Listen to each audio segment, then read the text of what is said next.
Good, good evening. Wow. It's Valentine's Day, so this is a date?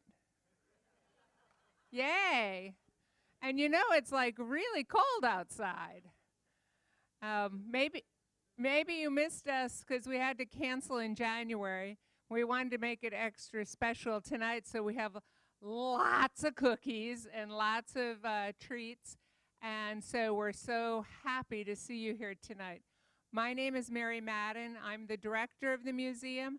And on behalf of the museum and the Historical Society, we're so thankful to see you here. And we sincerely appreciate your contributions to keeping this program going. Thank you. Because this is a very successful program, and we have a really poor room to show slides. The next time you come in, you'll think you're on, what is it, the Starship Enterprise?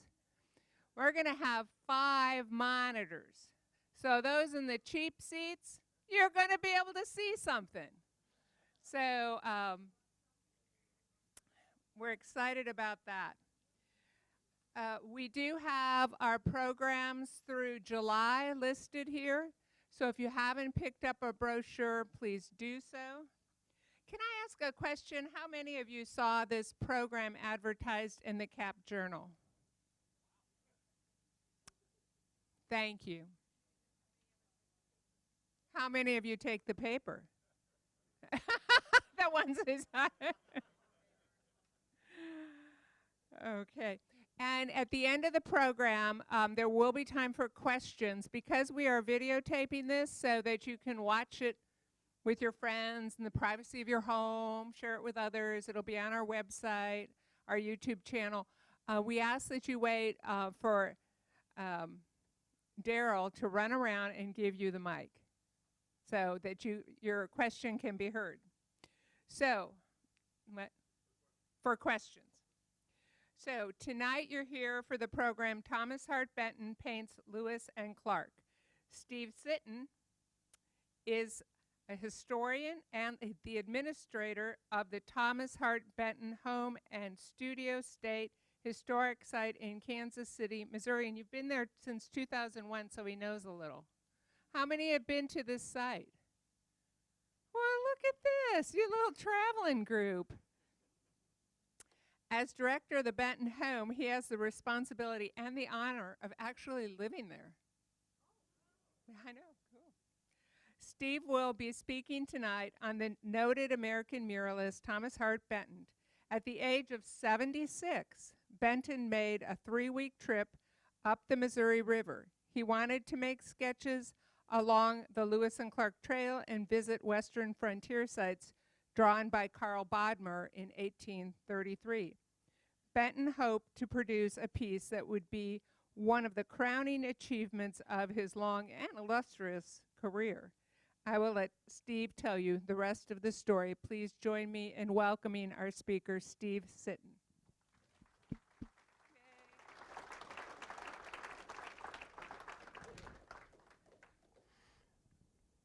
Pull this up so I can see.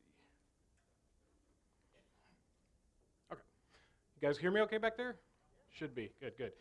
So yeah, I'm Steve Sitton. I work for Missouri State Parks, so Mary was kind enough to invite me to come over the state line tonight. So I appreciate the great turnout. Just a quick question. Anybody here have no idea who Thomas Hart Benton is? It's okay. All right. One? Okay. So Thomas Hart Benton is probably one of the most famous painters from Missouri. Over here in Kansas, you guys should all be familiar with John Stuart Curry, the guy that did the big mural of John Brown in the Topeka Capitol. Him and Benton were friends. The third guy in the group was Grant Wood from Iowa, did American Gothic, The Farmer, The Pitchfork. Everybody knows that one, yeah. So those 3 guys were the regionalist painters. Grant Wood and John Stuart Curry both died in the 1940s. Benton was kind of left to carry the torch. And so as one of Tom's crowning achievements, he wanted to do a painting about Lewis and Clark. Tom really liked to paint history. And so obviously Lewis and Clark was a big one. So what Tom did in the summer of 1965, he took a 3-week trip up the Missouri River from Omaha all the way to the headwaters of the Missouri River in Three Forks, Montana. Mostly they were using station wagons, but they did get on the river quite a bit and took some boats. But like I said, it was a 3-week trip in 1965, July. So the purpose of this trip was for the Corps of Engineers to go along and inspect some of their reservoirs, their dams, the recreation facilities that were up there on the upper Missouri River. The National Park Service went along. They wanted to review some of the old historic sites, the forts and things that were along the Lewis and Clark Trail. And for both of these agencies to accommodate Thomas Hart Benton in his ambition to make sketches for his painting that he hoped to do later on. Karl Bodmer was a famous Swiss artist from the 1830s. He had taken a similar sort of trip, so Benton wanted to go to the same places that Karl Bodmer had gone to and see if how much the locations had changed. And those Bodmer sketches are now up in Omaha at the Joslin Art Museum. I don't know that they made them all the way around, but there was a map that I brought that I was handing out.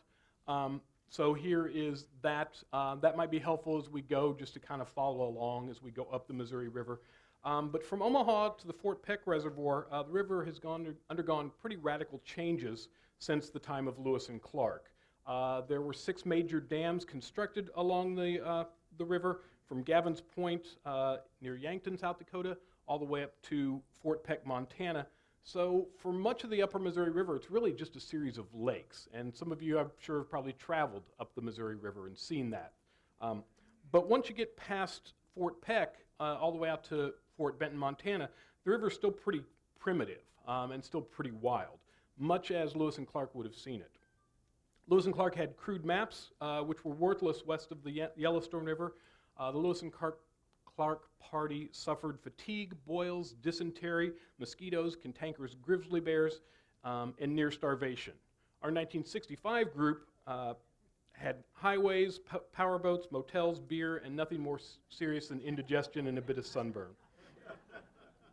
Nevertheless, with the aid of Lewis and Clark journals, Karl Bodmer sketches, Missouri River maps, and a lot of unspoiled scenery, Benton was able to get at least a glimpse into the historic paths. So here's the map of the Missouri River Basin.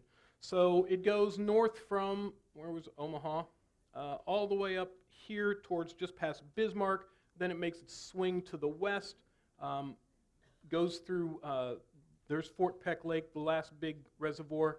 This is called the White Rocks area. I've highlighted that on the map that was going around. Great Falls, and then Three Forks of the Missouri River is right up here. So our party followed the river all the way up to Fort Peck and across that lake, and then they went overland like this. Whoops. Wrong button. So they went overland like this to Great Falls, and then they went back down the river. So that gets a little confusing sometimes. But they were 5 days on the river there in that Montana section. So who are we talking about? Thomas Hart Benton. He's famous for his murals in such places as the Missouri State Capitol in Jefferson City, the Truman Library in Independence. He is a descendant of famous Senator Thomas Hart Benton, Missouri's first U.S. Senator. So Tom really has a pretty keen appreciation of historic traditions. Tom Benton is 76 years old when he's taken this trip. Dudley Reeder, he is from the Corps of Engineers. He's the trip coordinator. He's this guy with the red cap. You'll always spot this red cap on most of these slides. But the Corps of Engineers kind of handled the transportation, the logistics of it. And then Merrill Mattis was from the National Park Service. Was their main historian. So he's the one that's surveying these historic sites, Lewis and Clark, and old fort sites on the Missouri River. And Merrill Mattis is actually the one that took pretty much most of these slides. He's the one that essentially wrote this script that I'm using. So he was there, so I'll do what he said. Saturday Evening Post got wind of the enterprise, sent along Ted Pollenbaum. He's a professional photographer. He took about 1,000 pictures of Thomas Hart Benton on this trip. So they start out at Decatur, Nebraska, and they get on board a Corps of Engineers cruiser. One of the first landmarks was Blackbird Hill. It contained the grave of an Omaha chieftain. Lewis and Clark passed by here on August 11th, 1804. One of their privates, Moses Reed, tried to desert the party near here, but he was later caught and forced to run a gauntlet of willow switches 4 times as punishment. After the punishment, the expedition celebrated Captain Lewis's 30th birthday. Karl Bodmer painted Blackbird Hill in 1833. So a couple things to keep in mind. Lewis and Clark expedition, it is a military expedition. So you desert, you get punished. And also, Lewis and Clark were not, senior sorts of officers. Like I said, Lewis was 30 years old on this trip. So that kind of surprises some people.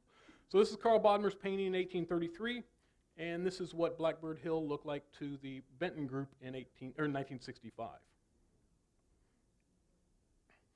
On August 20th, Captain Clark wrote, "Here we had the misfortune to lose one of our sergeants, Charles Floyd. He was yesterday seized with a bilious colic." This monument at Sioux City marks the site. Sergeant Floyd was the only member of the Lewis and Clark party that died during the expedition. They were gone for 2.5 years. Probably was a ruptured appendix, which probably would have killed him even if he had stayed at home in 1804. So our party docks at Sioux City, and they get in a station wagon. They probably wouldn't recognize, Lewis and Clark wouldn't recognize the mouth of the Big Sioux River today. Gavin's Point is the first of the giant dams along the Missouri River. The resulting Lewis and Clark Lake is a favorite recreation spot for folks from Omaha. Lewis and Clark knew this point as Calumet Bluffs. Can anybody see okay? Everybody hear okay? Okay. At the upper end of Lewis and Clark Lake is Santee, a Native American village inhabited by the Yankton Sioux. And then near Ponca State Park is the Niobrara Ferry, which was the only way to get across from Nebraska to South Dakota once you got west of Yankton. The ferry, converted from an old World War II barge, was loaded with cars and people. Here our group reaches the South Dakota shore. So that's Benton right there in the front. One thing I want to point out about Thomas Hart Benton, he paints big, he talks big. Tom Benton is a wee little dude. This is life size. Tom Benton was 5'2"3/4. But until you get him in a photo like this, you just really can't tell. So you'll see that in some of these other shots too coming up. Here the group now stays pretty close to the river to get up to Fort Randall Dam. Somewhere below this giant spillway on September 8th, 1804, Lewis and Clark observed a log house called the Pawnee House where a trader named Trudeau had wintered in 1796. The dam was named for the military post that flourished here from 1856 to 1892. The only visible remains are these ruins of the limestone chapel built in 1877. The next day, the party leaves Fort Randall Dam aboard another Corps of Engineers cruiser, and they start heading on up the river again, heading north. In the 1950s, the National Park Service and the Smithsonian Institution salvaged what they could of historical and archaeological sites, which are now under some 100 feet of water. Scalp Creek Butte, say that 5 times fast, in the distance marks the site where one of the native villages excavated by the Smithsonian.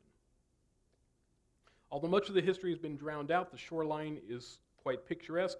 Benton was soon at serious work on his sketches. Fort Randall Reservoir contains many scenic and geologic features. Here is Bodmer's view of the Bijou Hills, where a French trader lived in 1812, and here are the Bijou Hills today. At the mouth of the White River, the water is milky from its load of a clay material called bentonite, named after this painter's great-great-uncle, the Senator Benton. On September 15th, 1804, Captain Lewis wrongly predicted that this desolate spot would make an excellent position for a town. The next day, it is to the highway again up the east side of the river past the site of Crow Creek Indian Village, one of the first of the many ancient fortified Native American villages, Earth Lodge villages that Benton and Mattis visited and which were first documented by Lewis and Clark. From Crow Creek Village, Benton got his first glimpse of the vast forest of dead cottonwoods that are to be found in the upper reaches of the reservoir. Again, there's a good idea of Benton's size. It looks like he's standing in a little bit of a hole, but still.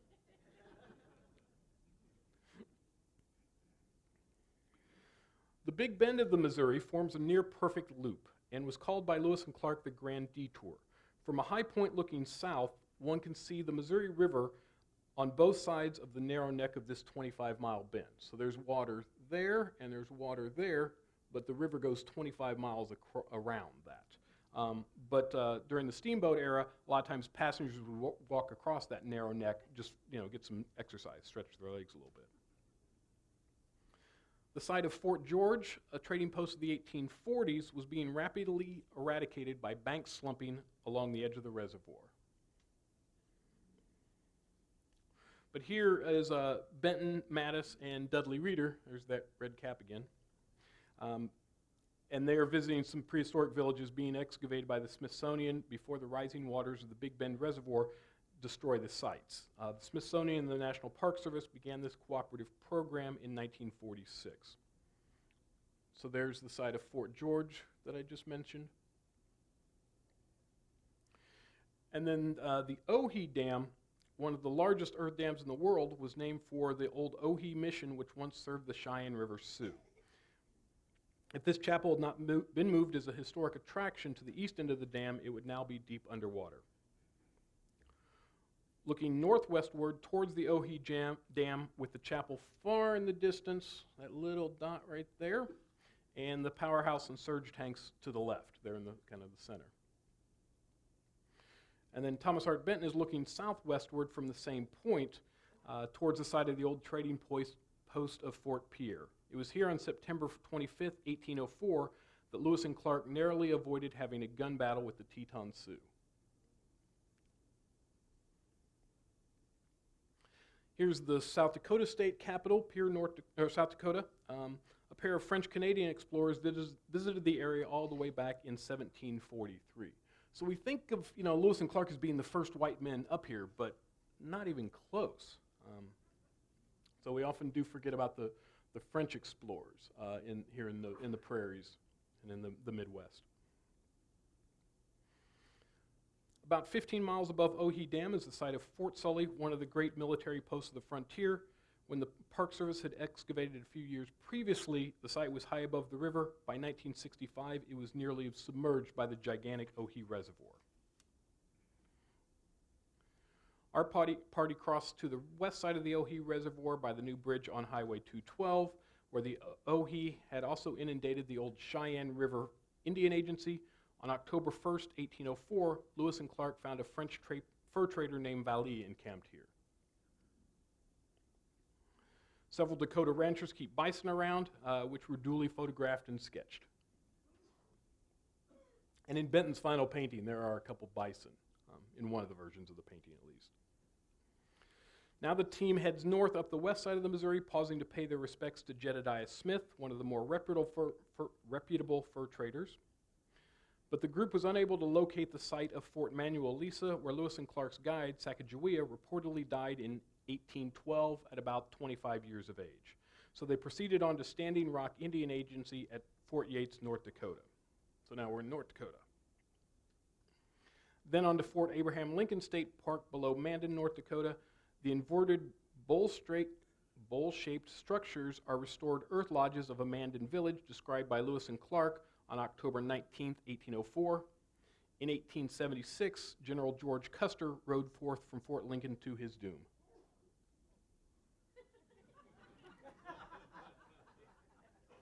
Thanks. You're a great crowd. Karl Bodmer sketched the interior of one of these lodges in 1833. Although the details are of great interest to historians, they held less charm for Lewis and Clark, who found the aroma overpowering. Across from Mandan is Bismarck and the towering skyscraper that is North Dakota state capitol. Might be the ugliest state capitol building in the country. It is awful. But if you think about it, it really is just an office building. So that's what North Dakota went with.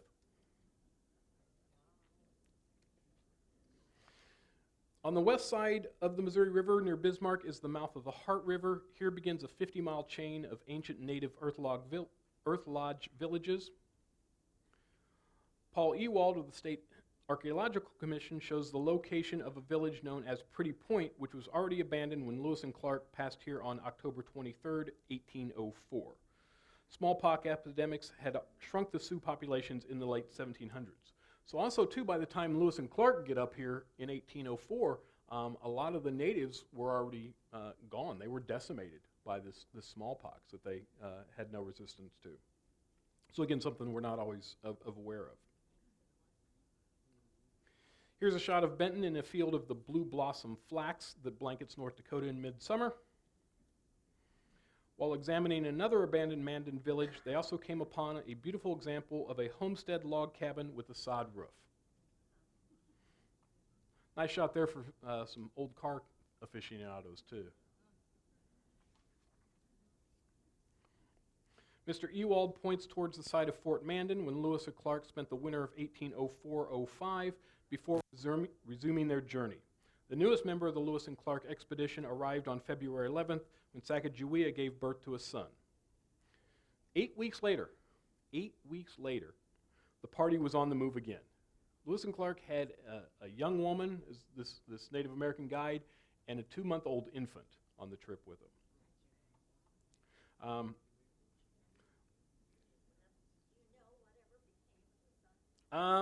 No, I believe he got lost into history, yeah.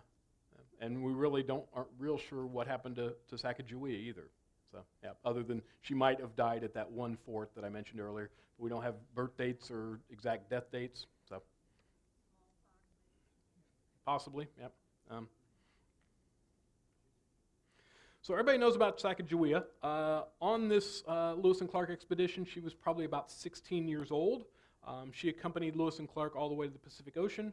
This is the location of a Hidatsa village near the mouth of the Knife River. Sacagawea had been captured by the Hidatsa tribe when she was about 12 years old, then sold to or won by the French trapper Charbonneau. The Garrison Dam, about 75 miles past Bismarck, impounds the largest of all the Corps of Engineers lakes. Just a few miles above this dam, the Missouri River makes its great swing to the west. On top of the bluff called Crow Flies High Butte, Tom Benton gets a panoramic view of Lake Sacagawea and the new highway bridge. Notice, too, up in North Dakota how they spell it. We're usually more familiar with J there in the middle. It is, trying to translate a native language into English, so there can be different spellings and trying to work it out best phonetically. So in North Dakota, they go with a K. One of the small boats carrying both Lewis and Clark nearly capsized in a wind squall out there in 1805 in April. After a stop in Williston on U.S. Highway 10, the group continued on to Fort Buford State Park, where the Army had a military post after the Civil War. Among the few buildings that survive is this officers' quarters, where Sitting Bull came to surrender in 1881. Across from Fort Buford is the mouth of the Yellowstone River, which Lewis and Clark reached on April 26, 1805. In this area, grizzly bears were quite numerous. One chased Meriwether Lewis into the river. This slide shows Karl Bodmer's view of the confluence of the Missouri and the Yellowstone.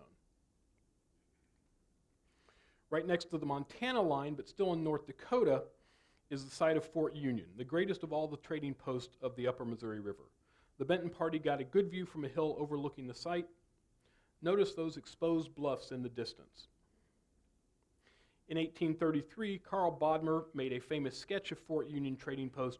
You can again see those same bluffs.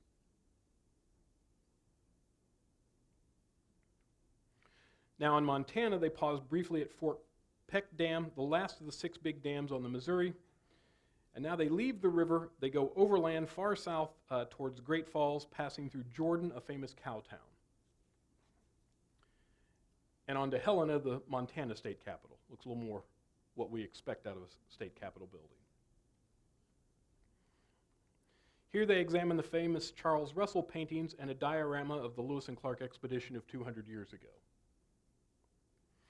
En route to Great Falls, Benton stopped the car at a canyon called the Gates of the Mountain so he could sketch. So now we're starting to get into some good scenery. No offense to anybody from North Dakota, but. Before leaving, there are many magnificent views along the gorge known as the Missouri River Canyon. The artist got writer's cramp trying to make pencil sketches of everything. So this is really how Benton works. He doesn't do photographs, he didn't make paintings up, he was all about the sketching. He said whenever he wasn't drawing, he was thinking about drawing. So these sketches really are the raw material for his paintings and murals to come. Before leaving Great Falls, Benton had to visit the new Charles Russell Art Gallery. Great Falls, Montana gets its name from a series of waterfalls now used for electrical power. Lewis and Clark had to manufacture a crude cart with wheels made of cottonwood log sections to portage around this obstacle. Fort Benton, 40 miles below Great Falls, was the limit of steamboat traffic and is now the place to start the wilderness float trip back downstream to Fort Peck. Fort Benton was named for Tom's famous ancestor. There's also a Benton County, Missouri. There's a Benton Boulevard in Kansas City. There's Bentonville, Arkansas, if anybody's ever shopped at Walmart, all named for the senator. So our boy really had some pretty big shoes to fill, and our Tom was supposed to become a lawyer, to become a politician. His father really was pretty disappointed in his choice, or when he was a boy, his hobby as an artist, to draw and doodle sorts of things. Still in Fort Peck is a nice Fort Benton, is a nice exhibit of a replica of a keel boat. This is the sort of boat that Lewis and Clark and the fur traders would have used. So Benton obviously had to sketch this so he could include it in his painting. And then bright and early on July 20th, the Corps of Engineers people from Fort Peck arrived with 3 boats. Normally used to patrol the waters of Fort Peck Reservoir, the little fleet was powered by outboard motors and had improvised canvas tops. The boats pull away from Fort Benton late in the morning and rapidly move downstream, now doing the Lewis and Clark Trail in reverse. So we're headed downstream. Interesting rock formations began at once with so-called Signal Point, where someone used to be stationed to notify Fort Benton residents of approaching steamboats. A Fort Benton school teacher served as a local guide and went along the first day to point out the site of Fort McKenzie. The group landed here and started searching for the spot where Karl Bodmer made his famous sketch of this trading post, with Native Americans staging a battle in the foreground. In Bodmer's painting, notice the river bluff background and particularly the sharp point on the right. Even in the rain, the same bluff background can still be seen. So Bodmer was pretty good at capturing the physical landscape as well. A few miles below Fort McKenzie, the sunlight once again illuminated the brilliantly colored cliffs. Arriving at the first wilderness camp at the mouth of the Marias River, named for Meriwether Lewis's cousin. The explorers, Lewis and Clark, camped here for 10 days beginning June 3rd, 1805. They were unsure whether it was the Missouri or the Marias River. They didn't know which was the main stream. So they did some exploring up the rivers here to determine which way they needed to go. Tremendous bluffs made of black shale dwarfed the tiny boats. During the Benton party's 5-day trip, they saw few signs of humanity in the wilderness except for a couple deserted-looking ranches and 2 ferries. But the river teemed with wildlife, including deer, beaver, blue heron, and great flocks of Canadian geese. Here the party approaches the white stone cliffs or stone walls, a stretch of about 25 miles of scenery. Captain Lewis wrote, "These hills and river cliffs exhibit a most extraordinary and romantic appearance. The water has worn the sandstone into 1,000 grotesque figures.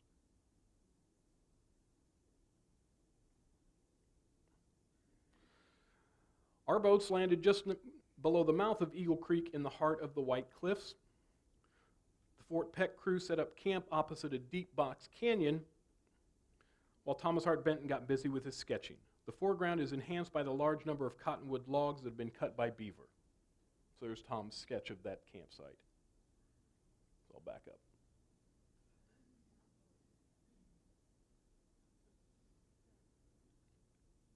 But again, Tom didn't like to use photographs. He said when you use a photograph, you just get to see it with a single eye. And he said that if you do a painting based on a photograph, the painting just looks like a photograph.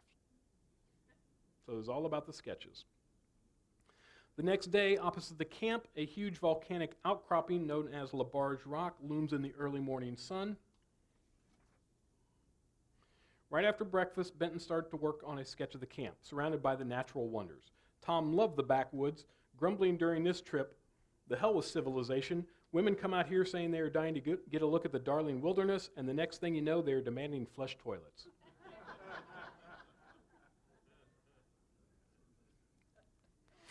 LaBarge Rock in the left distance, as some of the party hiked up the hill from the camp past strange sandstone formations. One such formation, the silhouette of a giant bird, might have given Eagle Creek its name. I think that's pretty obvious, isn't it? Yeah. So I'm going to spend a little time on this slide. Benton felt that the scenic highlight of the entire trip was this panorama looking upriver. The Lewis and Clark camp of May 31, 1805 was just above the mouth of the Eagle Creek coming towards you on the right. This is the view that appears in Benton's finished painting, but also notice the bottle of Jim Beam by his feet. So kind of put this image, this photo in your mind, because when we come back to the painting, you'll be like, wow, that's what it looked like. The next day, the cruisers were loaded in the shadow of LaBarge Rock, named for a Missouri River steamboat captain. Karl Bodmer also made a sketch of LaBarge Rock there in the lower panel. Just below LaBarge Rock, Bodmer painted this view looking upriver, LaBarge on the far left, and the so-called castles on the right. 100 years later, Mattis attempted to recapture the scene with a camera. See LaBarge out there? Although a telephoto lens probably would have helped. The most enchanting of all the fantastic formations is perhaps Cathedral Rock, which projects skyward like a Gothic spire.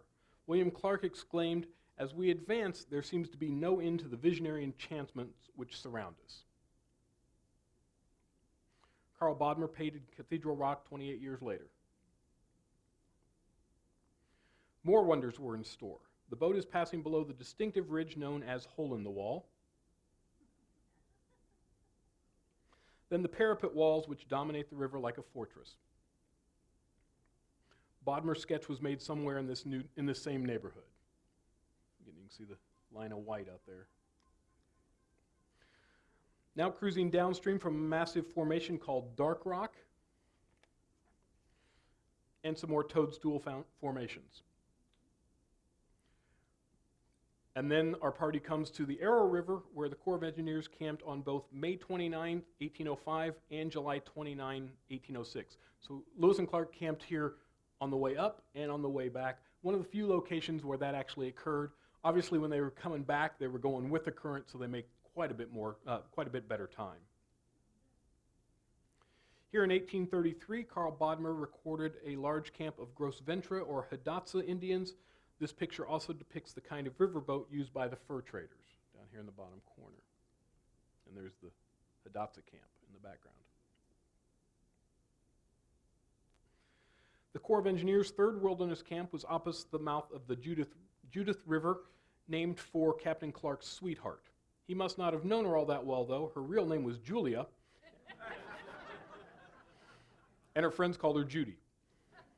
Even so, they were married 3 years later. Happy Valentine's Day.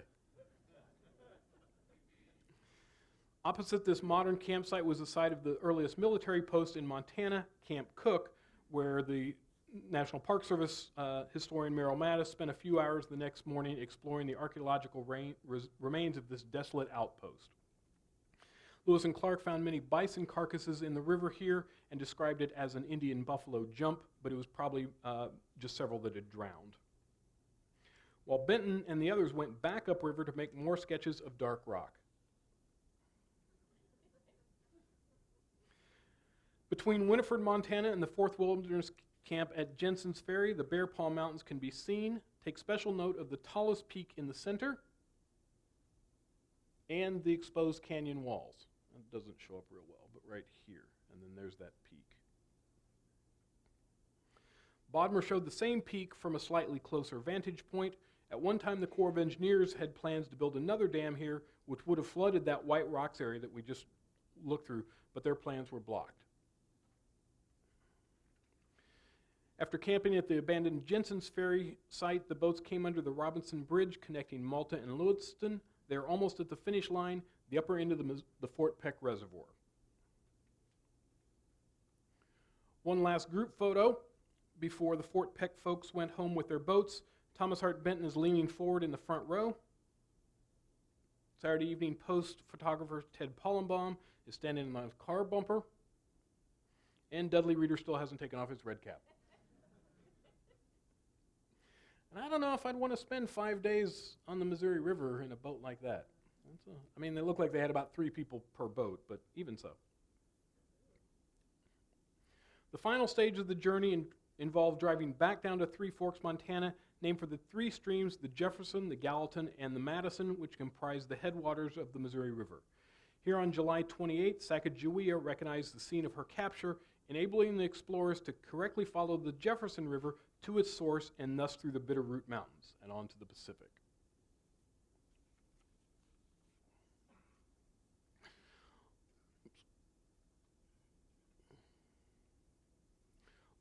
Thomas Hart Benton's visit to Three Forks was almost 160 years to the day after Lewis and Clark's arrival. Here one can sympathize with Lewis's entry in his journal. The mosquitoes, gnats, and prickly pear, our 3 prosecutors, still continue with us. Captain Clark complained that he was very much exhausted with fatigue and the violence of fever. So, I hope you're not too exhausted from this program to ask a few questions as we have a second glance at Benton on location, followed by a look at a print of Thomas Hart Benton's 1967 painting, Lewis and Clark at Eagle Creek. So if you want to hit the lights back up. So this, it's just a poster of it. It's not the original painting. I'm not driving that around. The original painting, there's 2 versions of it. One is at the University of Wyoming Art Museum, and the other is at the Edelgeorge Museum of Western Art in Indianapolis. There is a difference between the 2. The one that is in Indianapolis, there are some bison coming up the hill here. Anybody see Lewis and Clark?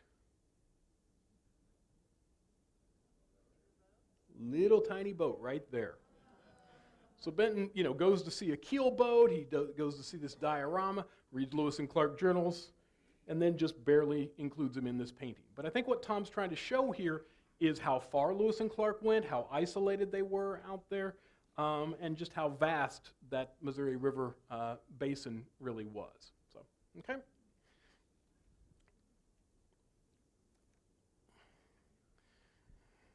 Also, one other thing, too, that's kind of cool.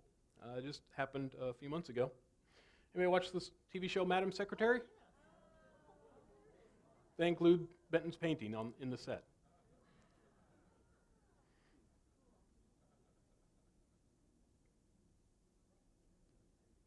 So, questions?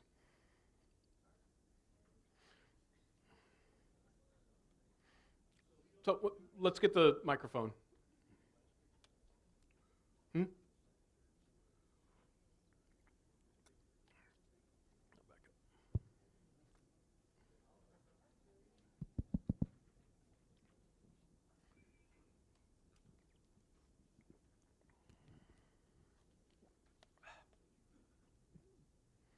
Great presentation. Thank you. These 2 paintings were the only ones he did after that whole tour then? 2 paintings from a 3-week trip, yes. Quite a few sketches, but just those 2 paintings, which are essentially identical, yes.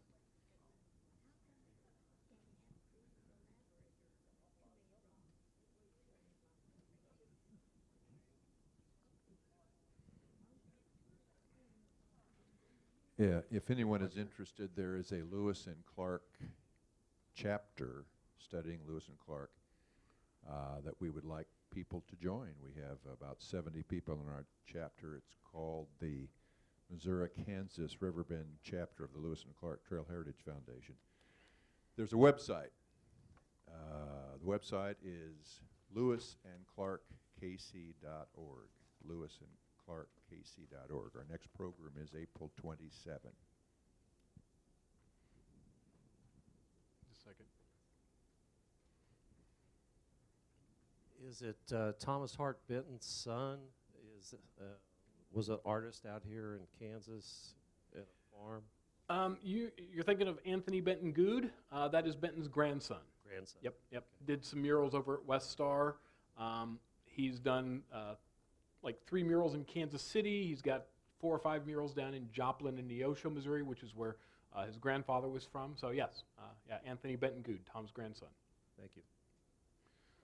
We've also got a question up front too, but I see one there in the middle. Oh, Did anybody in the party with Thomas Hart Benton, did they journal about the trip? Is there any written record of what their thoughts were on this 2-week expedition? Saturday Evening Post went along. They did an article. Great title. It said "Up the Wide Missouri with an Old SOB." Was the title of it. And then Merrill Mattis did an article for the Westerners Roundup magazine. It was kind of a historical journal on the trail of Lewis and Clark with Thomas Hart Benton. So, yeah. My question is, can you see the sketches Um, somewhere? I think most of them are at the Benton Trust at United Missouri Bank. So, yeah, they're kind of locked away in a vault. Yep, so. Unfortunately. So, yeah, right here. Here you go.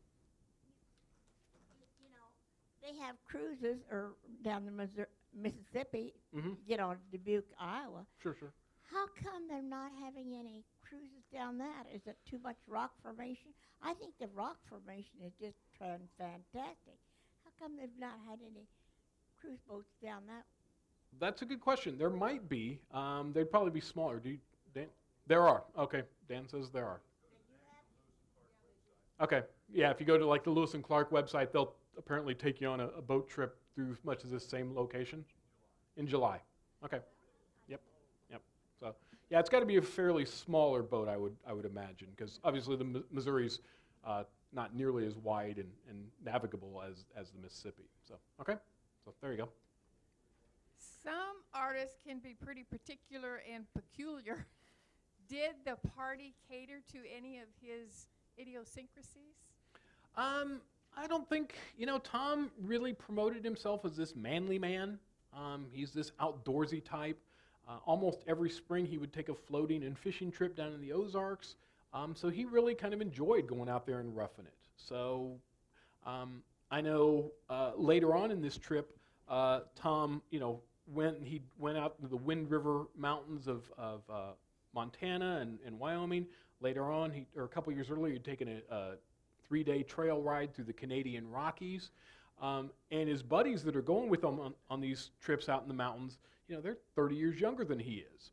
And at the end of the day, Tom would jump off the horse and, all right, let's get a campfire going, have a snort of whiskey, tell some stories. And how's this old guy doing this? So yeah, Tom was pretty tough. But at the end of that horse trip in the Canadian Rockies, his buddies got into Tom's pack and they found a pair of his jeans. And Tom's wife Rita had sewn a cushion in the seat of the jeans about that thick. So, but still, 76 years old to be up there, still doing it. In fact, when Tom was 83, he was still getting ready for his yearly canoe trip in the Ozarks. And his doctor said, you probably shouldn't go anymore. You need to take it easy. Tom went on that canoe trip at 83 years old and made his doctor and surgeon go with him. So yeah, he's a tough old bird. So, right there in the middle.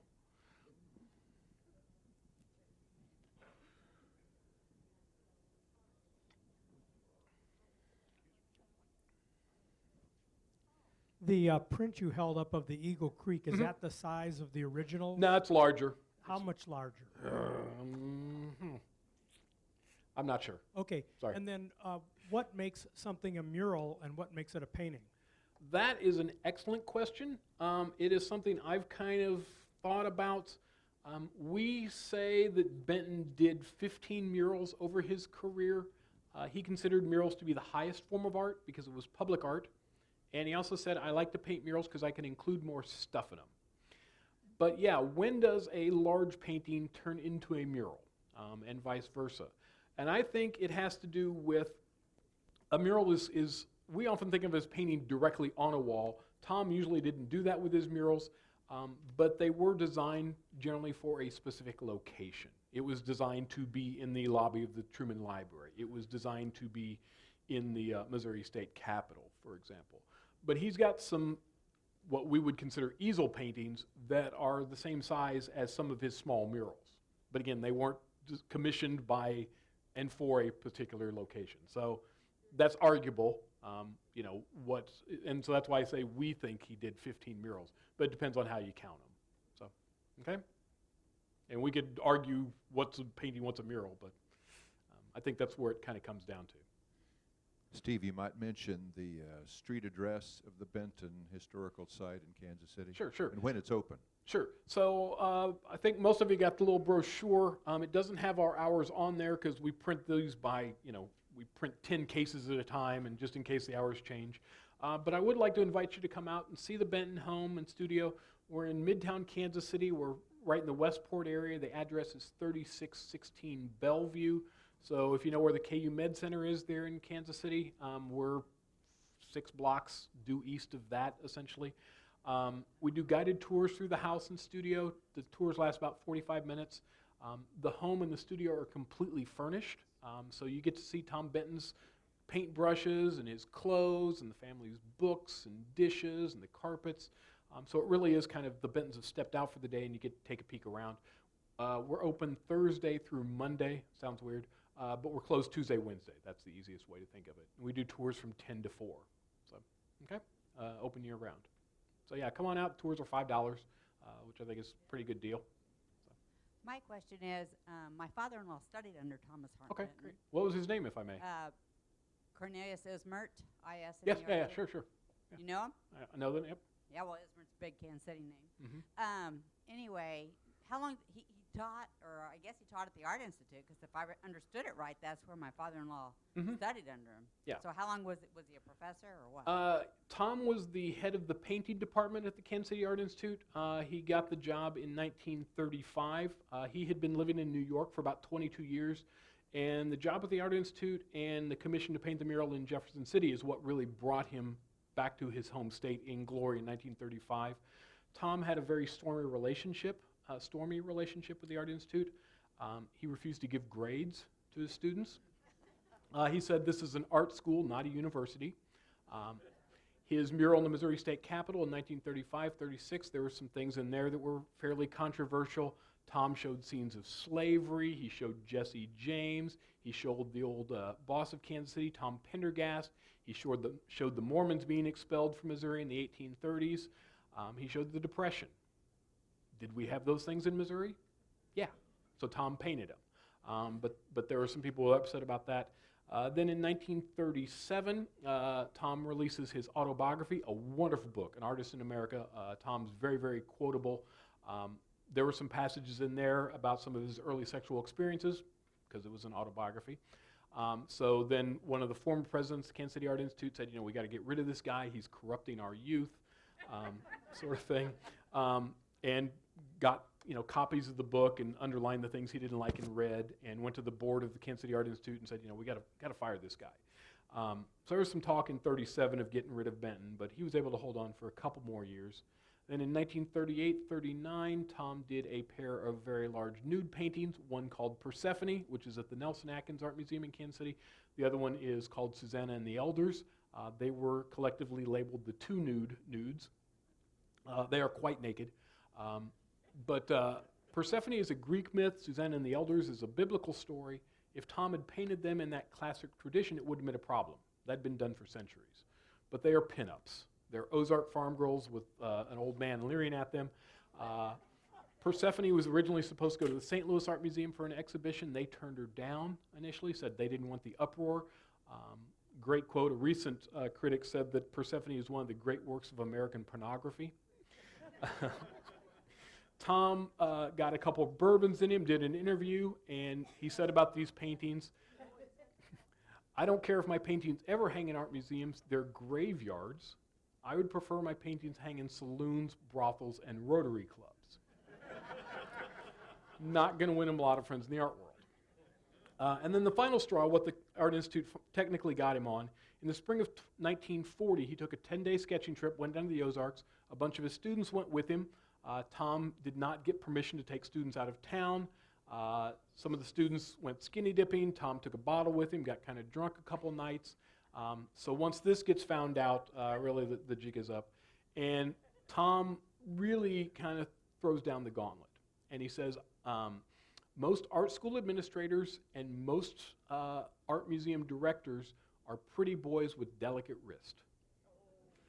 Not his most admirable quality. So, in 1941, the spring, Tom was not fired from the Art Institute. His contract was not renewed. Subtle little difference. Tom's students begin to picket the Art Institute, holding up signs, we don't care what Benton says, we like what he does, bring back Benton. I saw one sign that said, we don't need any of these. It had a picture of a pansy on it, so that rears its ugly head again. And Tom burns his bridges, and he says, I am the most famous painter you were ever going to have teaching at the Kansas City Art Institute. I was going to make Kansas City into the Athens of the American art world, and now that I'm gone, KCAI will drop back into a third-rate kind of joint where girls hang around for a couple years between high school and marriage. Wow. The newspapers love it, right? It's all publicity. And so there's letters of the editor back and forth, and I think both sides lost. Tom was the most famous painter that has ever taught at the Kansas City Art Institute, far and away. When he arrived in 1935, KCAI's enrollment tripled, mostly because of Tom Benton getting there. But once Tom is gone from the Art Institute, he now loses his connection with the young artist, the developments in the art world. He seems to retreat back to his home there, that's now the historic site, and kind of takes on this cantankerous old man sort of role. And seems to be a little resentful and a little regretful as well. So, sorry, simple question, long answer. So. About how much would his paintings, what are they worth? About how much are his paintings worth today? It really varies depending on the size, the quality, the demand. His most expensive painting, it's not even a painting I like that well. It's called Little Brown Jug. It's based on an old folk song. That one sold, it's been about 15 years ago, for $3.1 million. There's a painting that he did of his son and their dog. That came up for auction in Chicago about 5 years ago. They said they thought it would go for $800,000 to $1.2 million. It sold for $1.5. So yeah, 6-7 figures certainly in many cases. So yeah, so Persephone, the Bentons never could sell that painting. Tom's wife, Rita, really was his business manager. She seemed to think it was a great painting. She was not going to let it go cheap. Rita initially put a price of $12,000 on Persephone. In 1939, the Bentons wrote a check for $6,000 for that house.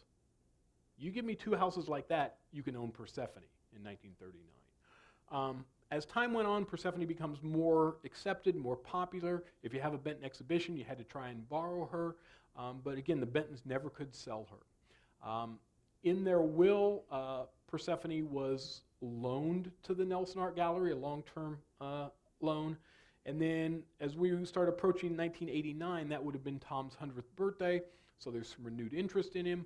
There's talk that maybe one of the New York art museums might buy Persephone. So the Nelson then stepped up and actually bought Persephone in 1986.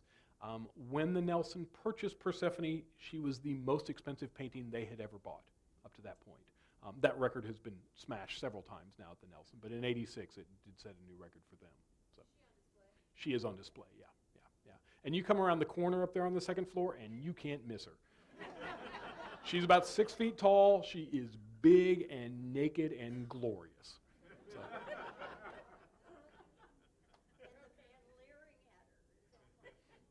Oh, there. Okay. Hi.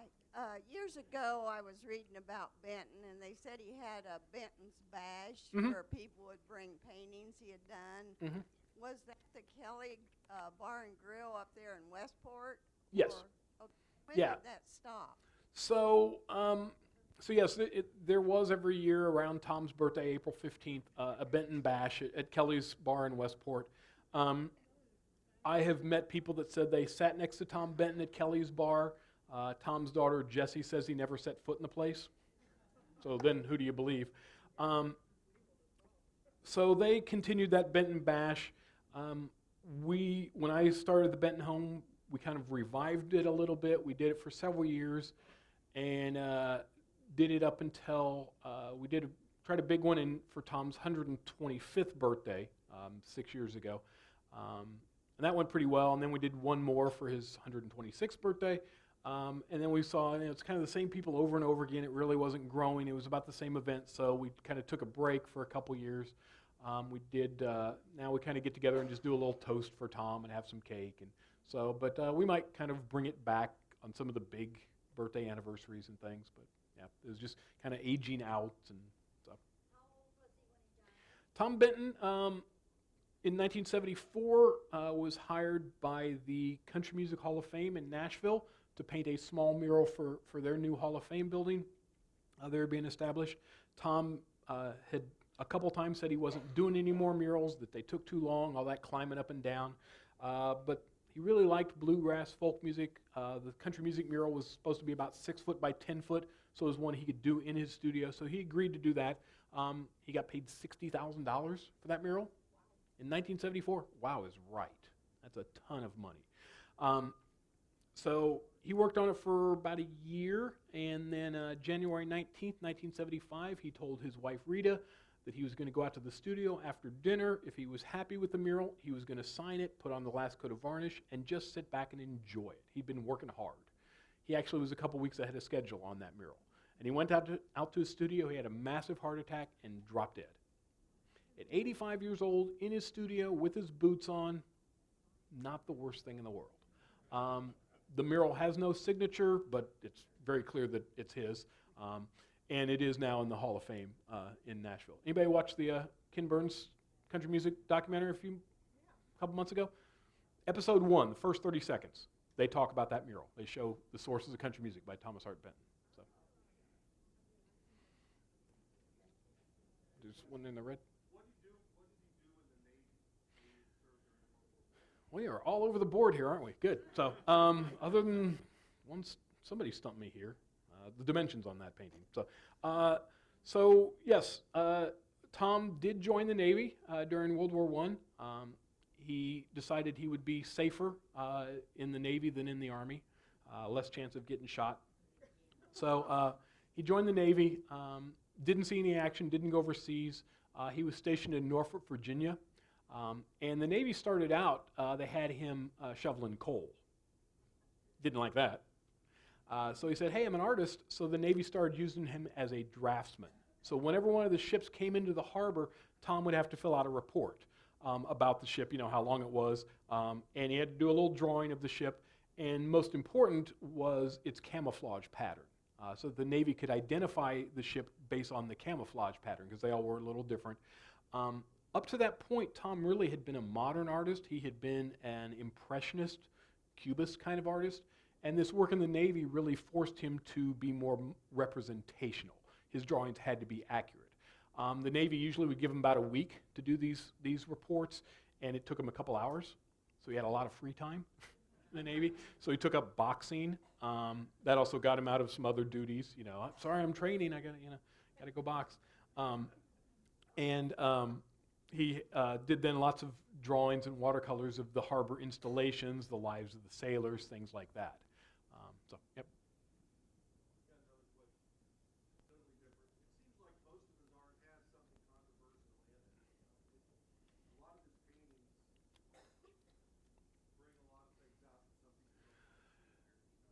So, yeah. So, yes, I wouldn't say a lot, but some. Some of his artwork can be very controversial. Tom, I think the theme for his artwork more often than not is the action, very important, the action of the everyday people on the development of the land. So even in this Lewis and Clark painting, it's not really about Lewis and Clark, it's about the land. So he does a lot of paintings of everyday folks. He's not painting famous Americans, big events in American history. His core belief was common art for the common man. One time Tom said that high society was as of much consequence as the froth on a glass of beer. Benton is very, very quotable. So. Anything else?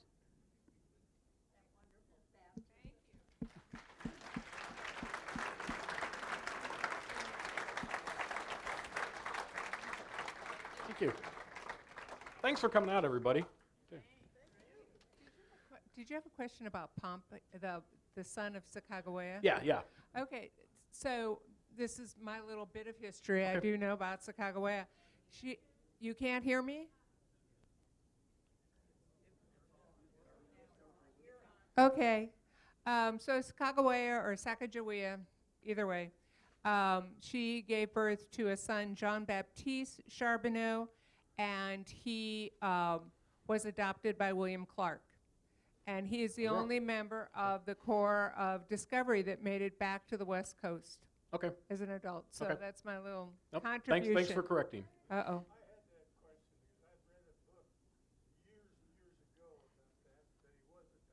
Yeah, his in St. Louis, and his nickname was Pompey, and there's Pompey's Pillar is somewhere out in God's country. Yeah. Okay, there you go. Well, thanks for filling in that and getting that correct. Yes. Well, you've got Thomas Hart Benton covered. There was a time when I was known as Meriwether Madden because I knew too much about Lewis and Clark. So we hope to see you again next month. I see some new faces, which is wonderful. If you look at the schedule, we have a real nice variety coming up this next 6 months.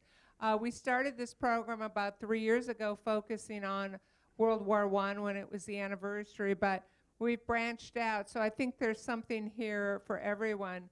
And there'll be book signings and cookies. So please stay and visit. Help yourself. I'm sure I'll be around. Steve will be around. Try to stump him. Thank you for coming, and happy Valentine's Day.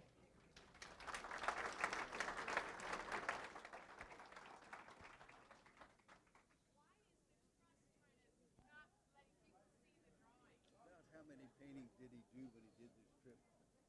Well, two versions of that. Yep. That's it. That's it. Yep. Did his style evolve or change